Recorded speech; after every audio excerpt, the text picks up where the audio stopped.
all of you. We'll, as usual, jump right in where we picked up last time. Actually, I need to share the screen before I go to it. There we go. So last time we started Paul's big opening argument here about humanity in general. If you remember, we talked about it a little. Chapter 1, he starts that argument about talking about sexual immorality and all the problems of sexual immorality and how it corrupts all sorts of things, and how that initial sin of really not being sexual immorality, but the initial sin being instead idolatry, then leads to immorality and everything else.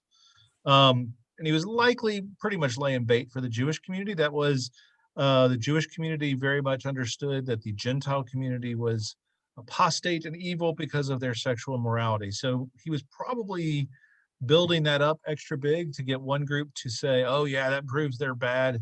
So then he could turn around and say, and you're also pretty tough. you're not so great yourself. So he reverses it all and basically starts by declaring everyone sinful, everyone broken, everyone lost on one way or another. He continues, though. He's not done. Paul never met a point he couldn't repeat 2 or 3 more times in different ways to make sure we get it. And again, if you understand this not as a written document, but as a listened to, an oral document, that is, there was probably one copy and someone read it, then actually that makes sense. You usually have to repeat yourself multiple times. So we're picking back up at 2:17, where Paul continues this argument. But if you call yourself a Jew and rely on the law and boast of your relation to God and know his will and determine what is best because you are instructed in the law, and if you are sure that you are a guide to the blind, a light to those who are in darkness, a corrector of the foolish, a teacher of children, having in the law the embodiment of knowledge and truth, you then that teach others, will you not teach yourself? For while you preach against your stealing, do you not steal? And you that forbid adultery, do you not commit adultery? Or you that forbid adultery, do you commit adultery? You that abhor idols, do you rob temples? You that boast in the law, do you dishonor God by breaking the law? For as it is written, the name of God is blasphemed among the Gentiles because of you. Circumcision indeed is of value if you obey the law, but if you break the law, your circumcision has become uncircumcision. So, if those who are uncircumcised keep the requirements of the law, will not their uncircumcision be regarded as circumcision? Yeah, Paul isn't pulling punches. Then those who are physically uncircumcised but keep the law will condemn you that have written code in circumcision but break the law. For a person is not a Jew who is one outwardly, nor is true circumcision something external and physical. Rather, a person is a Jew who is one inwardly, and real circumcision is a matter of the heart. It is spiritual and not literal. Such a person receives praise not from others, but from God. So, we'll have to take a quick moment and just think about this all. And again, this is probably through a Christian lens, but let's talk about Jewish thought a little bit. Israel, as God's chosen, and this is Paul's argument certainly, are supposed to show a better way in different ways, specifically God's better way. The gift that they have in having Torah is they actually have been taught what it is to live a better life, and therefore are supposed to share that and be a light to the nations, right, as Isaiah would say it. And so Paul clearly has this idea that that's the best work that that the Jewish community should be about, is about, hey, look, this is a better way of living, and you can be part of this too, and you can be part of this whole process. And so while the previous section says all are sinful, the issue here is that the bearers of the solution, the Jewish community that are the bearers of the solution to all our problems, have become part of the problem.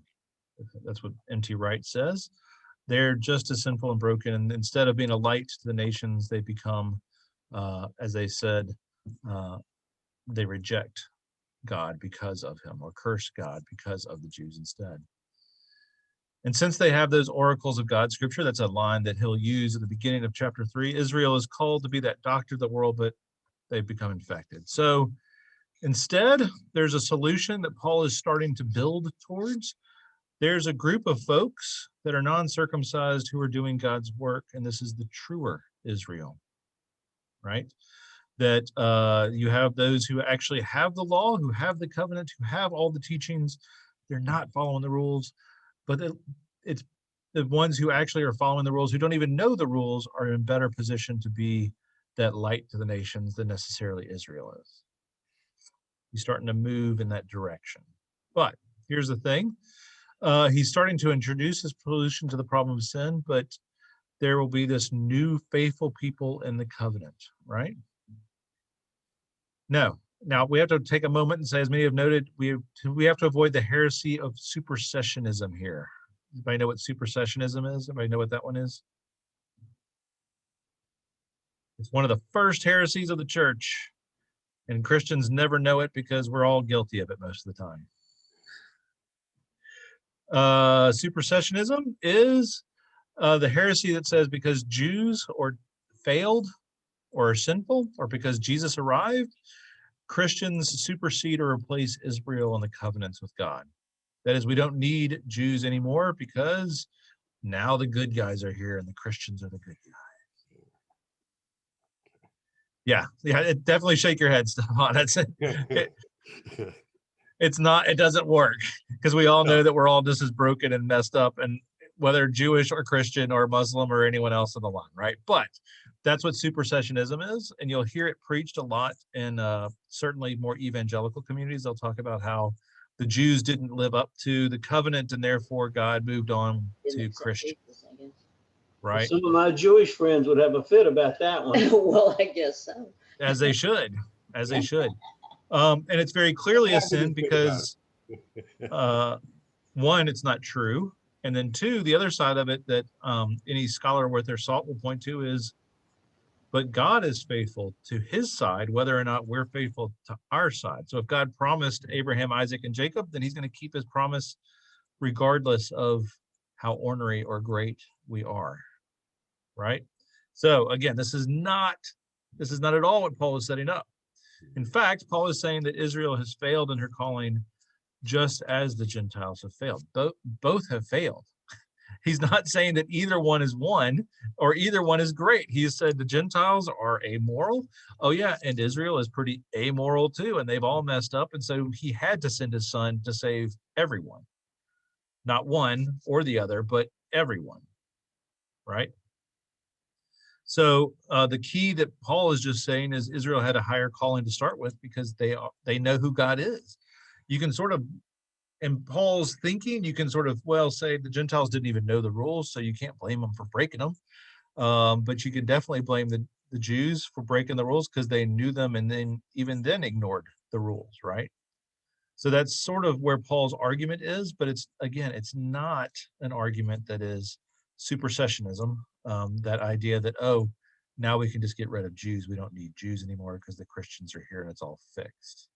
That's not what he's saying. So again, using Paul's logic, we could say the same for the church in the 21st century, right? If we follow this line too strictly, that is, the church was supposed to show a better way, the love of Jesus that redeems the world, makes things better, but Christian countries keep killing each other and they keep bombing people around the world and ignoring the poor and the hungry and the lost. You know the rules, Christians. You have failed. And it would be the same exact critique he is making of Jews of the first century, right? You guys know the rules now. You can't say you didn't know the rules and you still keep messing it up. You have a call to bring people to God through Christ and you haven't done it. Instead, you've just, exploited and used each other and abused each other and treated each other terribly. So that's how I see Paul's argument there. What questions about that? Thoughts about Paul's argument there at the end of the second chapter? He's, as usual, he is building up for the next phase. That's what Paul's always doing. Mm-hmm.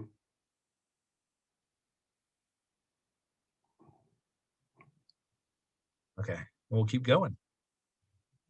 So Paul wants to know what God is up to. That's really what the whole book of Romans is up to, right? Like what is going on with this whole new movement in Christ, this new movement with sending his son? And again, he's not suggesting a simple and very binary replacement supersessionist theology. Instead, he's just trying to figure out what does it mean that God has a promise, a covenant with Abraham, Isaac, Jacob, and the people of Israel? And what does it mean that this new group is coming up? And are they replacing the Jews? Are they joining the Jews? Are the Jews joining them? Paul's trying to work out all of this idea of like, what is God really trying to do with the world, and both Gentiles and Jews, which again, he's addressing a community that's probably 50-50, give or take, of Gentiles that have become part of this new faith, and Jews that have left the synagogue or been kicked out of the synagogue, depending, who became part of this community as well.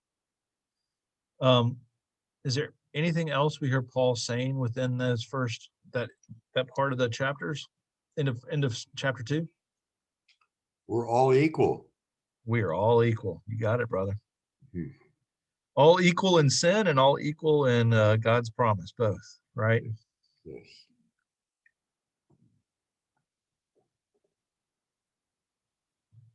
Oh, wrong way. All right. Well, then we'll jump into the next. So this is turning the chapter into 3, turning to chapter 3. Then what advantage has the Jew? Or what is the value of circumcision? Much in every way. For in the first place, the Jews were entrusted with the oracles of God. What if some were unfaithful? Will their faithfulness nullify the faithfulness of God?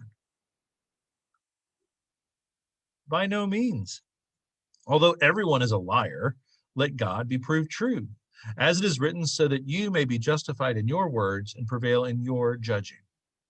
But if our injustice serves to confirm the justice of God, what should we say? That God is unjust to inflict wrath on us? I speak in a human way. In other words, I don't know what everything God's doing, but this is what it looks like from my side of the fence, right?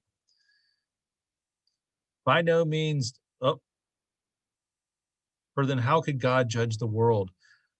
But if through my falsehoods, God's truthfulness abounds to his glory, why am I still being condemned as a sinner?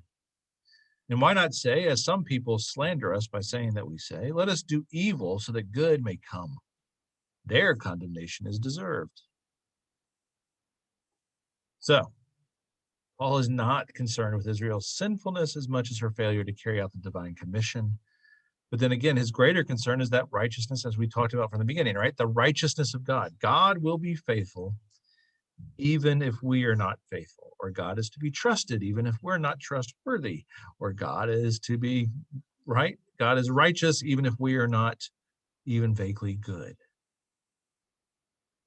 So for Paul, it's really to say we're all, like Stefan said, we're all sinful, we're all broken, we're all on the same boat. But that doesn't mean God is going to give up on us, and it doesn't mean God is going to ignore the promises that God has made anywhere along the line, which is pretty good news, really, because that is, in some parts of the teaching in the Old Testament, that's very much what happens. That's why bad things happen from time to time, as God gets mad at Israel because she's unfaithful and sends her off into exile, and the covenant sort of is at least marginally broken, or at least temporarily broken. Paul basically is saying, no, God's going to be faithful regardless. We may not like what's happening, but God's going to be faithful. So trust that God will fulfill God's promises. This is, at least in my opinion, and certainly in the opinion of Dr. Kathy Grebe, this is the key to understanding all of Romans. We can screw up nonstop, and we do mess up nonstop, but God is going to fulfill God's promises. Don't always understand how, why, when, or where, but they're going to be taken care of, right? God's going to fulfill what God promises God will do. So no supersessionism here, right? But there's a relentless focus instead on God. Even if Israel utterly fails, God will continue to be faithful to God's word. The righteousness of God will prevail. all of this is the whole idea that he's turning to in chapter 3. That it's, in fact, is you would think when he sort of, the way he talked so poorly about Jews in chapter 2, that when he starts chapter 3 and he says, then what benefit is there to be a Jew? You would think he would say, none. There's not a single cotton picking reason to be that Jews get an advantage. And he's like, there's all kinds of reasons. But number one, because God actually speaks to them, right? God spoke to them first and gave them the rules first, and that alone makes it important to be Jewish. And so because of that, we should be faithful to one another, to God. But so there is this fascinating thing where, again, this is where Christians have horribly misinterpreted Paul here. He's not saying that the Jews are less. In fact, he's saying that Jews are first, even if then they don't always live up to it like all of us. So like any good rhetoric, Paul sort of goes to some extremes and swings on all that. But how does this sound to y'all? Does this sound right? What else do we hear in Paul's argument? It sounds to me like he he's describing God as a parent, just like no matter what the children do, you still love them. Sure. I think that's absolutely part of what he's describing God as.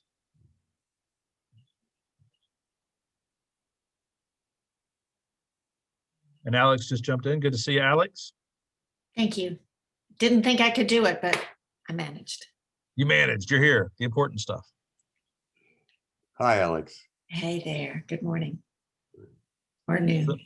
We just started, or afternoon, or wherever we are. We are just beginning chapter 3. We just got through the first, 7-8 verses of chapter 3. And in this case, Paul is just saying, again, while you would think the way he has talked bad about both the Gentile community and the Jewish community, that he would say like, oh, what benefit is there to be Jewish? You would think he would say none. There's no benefit at all for being a Jew. But instead he says, oh, of course there's tons. And one of the biggest benefits is they received, as he says, the oracles of God, the scriptures, the writings, the teachings, and they're in relationship with God so that we can know a better way. It's the exact opposite of what you would expect, the way it's sort of been built up. It's the good old rhetorical turn or flourish there.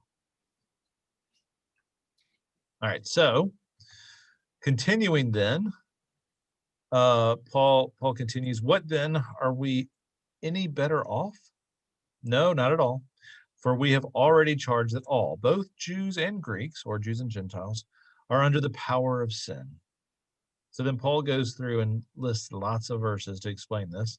As it is written, there is no one who is righteous, not even one. There is no one who is understanding. There is no one who seeks God. All have turned aside. Together they have become worthless. There is no one who shows kindness. There is not even one. So Paul doesn't actually quote these verses. Thanks to biblical scholars, I dropped in parenthetically these verses so that you know where they come from. They're mainly the Psalms and Ecclesiastes are the main places where these come from. Their throats are opened graves. They use their tongues to deceive. The venom of vipers is under their lips. Their mouths are full of cursing and bitterness. Their feet are swift to shed blood. Ruin and misery are in their paths. The way of peace they have not known. There is no fear of God before their eyes. Their mouths are full of cursing and bitterness. Their feet are swift to shed blood. Ruin and misery. Oh, that's the same way. There's no fear of God before their eyes. Sorry, I put that twice.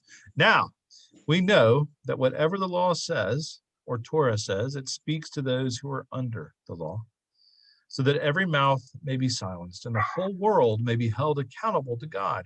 For no human being will be justified in his sight by deeds prescribed by the law, or through the law comes the knowledge of sin. All right, so what do we think Paul is saying with all of that as he turns and gets pretty ornery?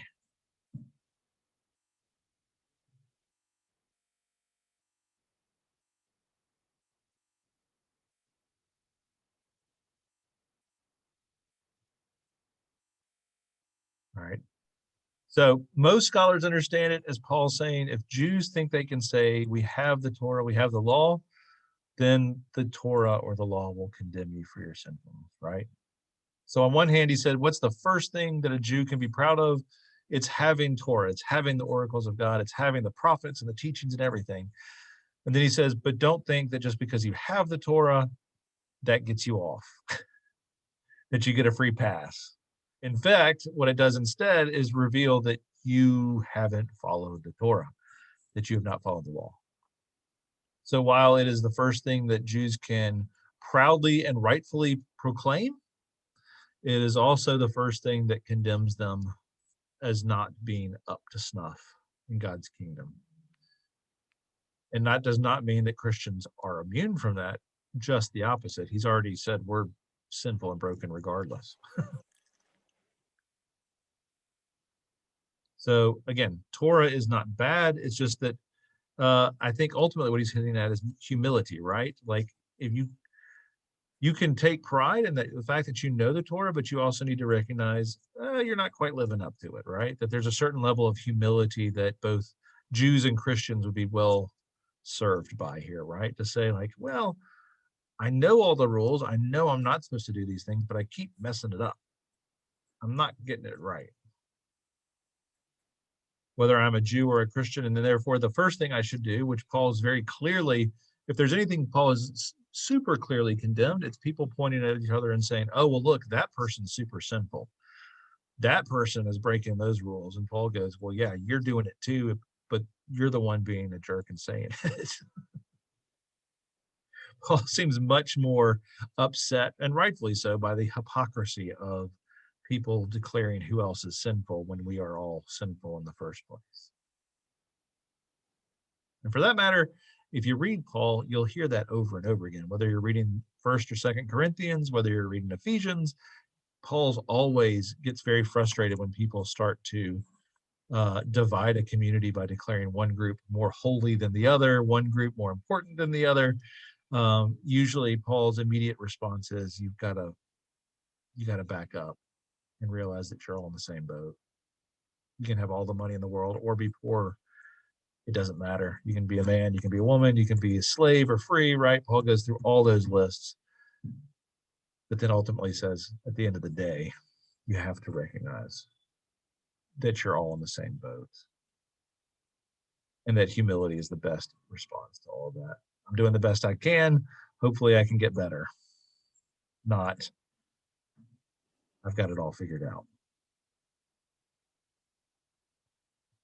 All right, so that's what I had for today. We went pretty quick all of a sudden. I thought we might take more time, but that's okay. So next week, I'll say this, is March 24th. I've got a Sandy Springs Diversity and Inclusion Task Force meeting that I've got to go to. So I won't meet next week, but we'll catch up again there in April, and have a good time on March. Actually, it'll be March 31st. We'll get into Paul's next big thoughts, which Paul has been building up why we're all sinful and broken. Now Paul is going to start to build up what Jesus was doing, right? If we're all sinful and we need help, now Paul starts to turn and say, okay, so what does God seem to be doing? What is the gospel message, and how does that work together to make these things make more sense? Questions, thoughts, comments? Wow, we got done in record time. No one had anything to say. I was so brilliant. I just explained Paul and you got it just right? That's it. That's it. Bill, I do have a question. Yes, sir. When you mentioned Gentiles, and then you had Greeks, Right. is it why the difference in term? I think it's mainly just because it was one that they spoke Greek. A good portion of the ancient world, as we mentioned previously, all spoke the Greek language. After Alexander the Great conquered the known world about 300 years before Jesus, and so the vast majority of the world, the lingua franca, sort of like in today, is English. In those days, it was very much Greek. And so I think when they said Greek, it was the same thing as just saying like, oh, the English, meaning English speakers or those that are not of our community. But yeah, it's sort of in that sort of general idea that it's not necessarily literally a person from Greece as those who are the cosmopolitan outer world people who are outside of the Jewish community, outside of those who would obviously pray and speak in Hebrew more than they would in Greek. And so those people, Gentiles, Greeks, You and me, yeah. right. They had no religion, or what Oh was? yeah. So this is sort of a fascinating thing. The certainly the Greek and the Greco-Roman world, they both had their gods and goddesses. For that matter, so did Egypt. You had a lot of religions that flowed back and forth pretty freely amongst the empire. And so you have one group that certainly had religion, but they would say they were just pagans, heretics, who didn't believe in the one God, right? That they were confused and had this idea of polytheism, and it was all messed up. There's also lots of records, though, that we get from Josephus and other historians of the era that there was an interesting sort of subgroup that happened a good deal, and they would call them, what do they call them? But they're basically Gentiles who came to the synagogue. They were folks that were not Jewish either by marriage or by birth, that would come and learn about God, and they were just called God lovers, or that would come and just learn from the rabbis in the different parts of the community who this monotheistic God of the Jews was, right? And so you have sort of two groups, and a lot of people think the early Christians were likely those Gentiles that were God lovers, that had heard the promises of the Messiah, believed this was the Messiah, and then jumped in that way. Thank you. Yeah, sure. Mhm. It's interesting. Excuse me. It's interesting. And Lena, Lynn's got us all turned on to the Message version Oh yeah. of the Bible. But that last verse that says, through the law comes the knowledge of sin. Right. In the Message, he takes it a step further and says what the law, he's referring to the law, what the law does is force us to face our complicity in everyone else's sin. Oh yeah. I like that. Straying off the topic of chapter 3, I've got a context question. Often it seems to crop up that Paul asks his followers to pray for him as he returns, when he makes plans to return to Jerusalem. Right. What was the rub between Paul and the Jews in Jerusalem? Well, we know from Acts that there were the one big one was that and James, who was literally named as the brother of Jesus, is the bishop of Jerusalem, right? So it's Jesus's brother is in charge back in the home church in Jerusalem.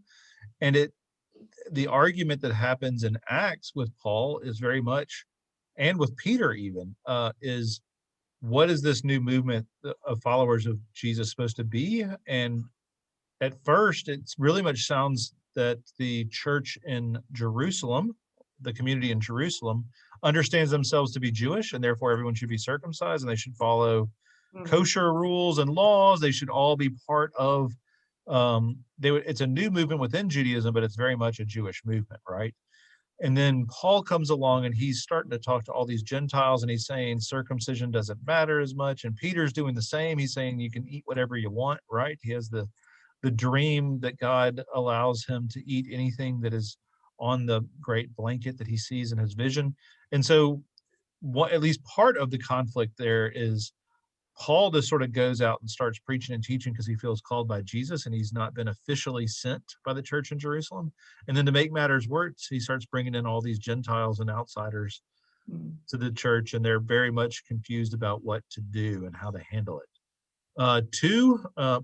While Paul and Peter both get the rightful praise that they likely turned the church into what it is today, that is a largely Gentile and different community. James, the brother of Jesus, has to get full credit because he was bishop, and all these arguments are brought to him, and he says, well, it seems to be working, let him go and preach and teach. Like, he gives them the authority to do it. Right. Okay. He could have shut them down and said, no, they're evil, they're apostate, we need to get rid of these guys, they're messing everything up. But instead, James embraces them and says, if that's what God wants to happen, that's what's going to happen. And so he enables and even sends Paul back out at one point with Barnabas to convert more people. Thank you. Yeah, sure. But then, there's lots of times when he talks about returning to Jerusalem, he also just always wants to bring money back and to help the people of Jerusalem and the poor in Jerusalem and all that too. So there's some of it that's just that. Well, it gets caught up too.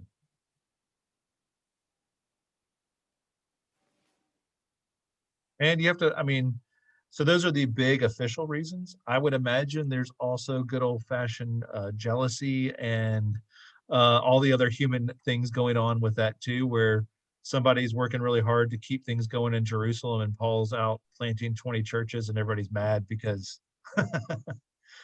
everyone's mad because wait a second, that guy's doing so well, why can't I do that too? And there's professional jealousy and all the other things that happen in the world. Yes, even in the church. Really? Yeah.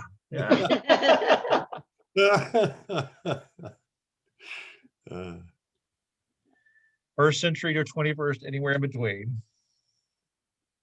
It's just amazing to me how little human nature has changed over all these generations. Yeah, it doesn't. That does not change. Kind of like we're all sculpted in one form 5,000 years ago. We struggle with who we are, where we are, and where we're going. Oh, yeah. It's funny to put it into the context of something I read. I don't know who substantiated it, but said that brains today are having trouble reading physical paper maps because we're so used to our apps. And I'm thinking, really?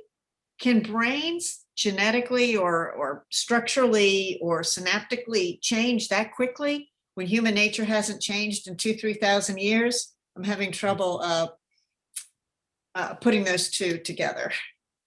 Well, I think the real thing to look at, Alex, is kids today in school. A lot of them are not being taught how to read and write in script form. They're just printing block letters and typing.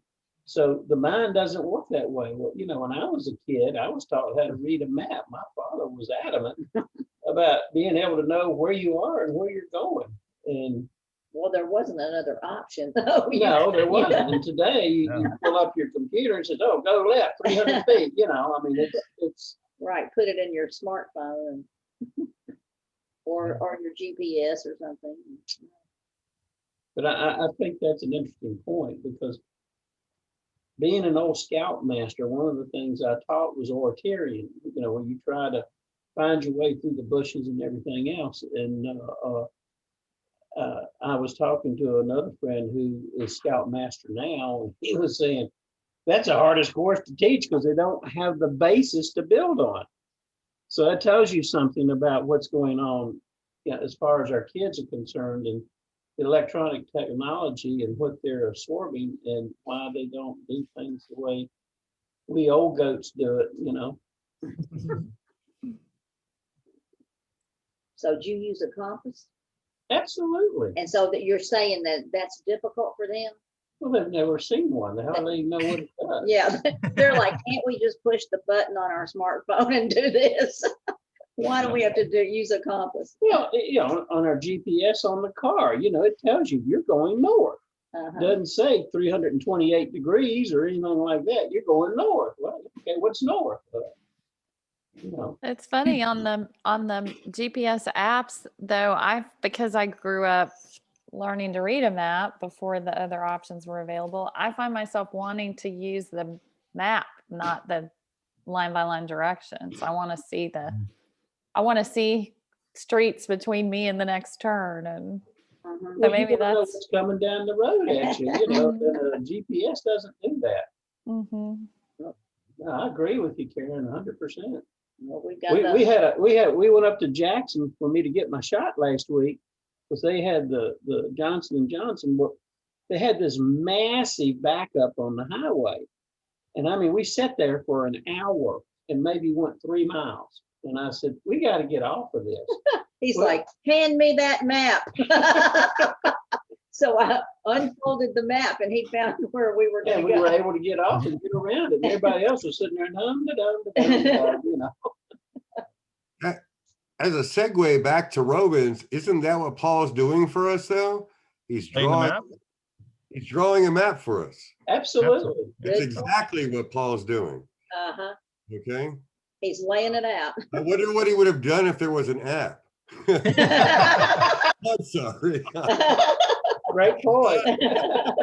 Just been lost. Yeah, yeah. I love it. Well, good to be with you all, my friends. Have a great day. And we'll not next week, but the following week, we'll catch up again. Okay. Thanks Take so care. much. Y'all have a Bye-bye, good y'all. week. Bye, y'all. What's Bye. that, Stefan? I Thank said, I'll you. see you in Bye. church, Bill. Absolutely. We'll see you then. Okay. Bye.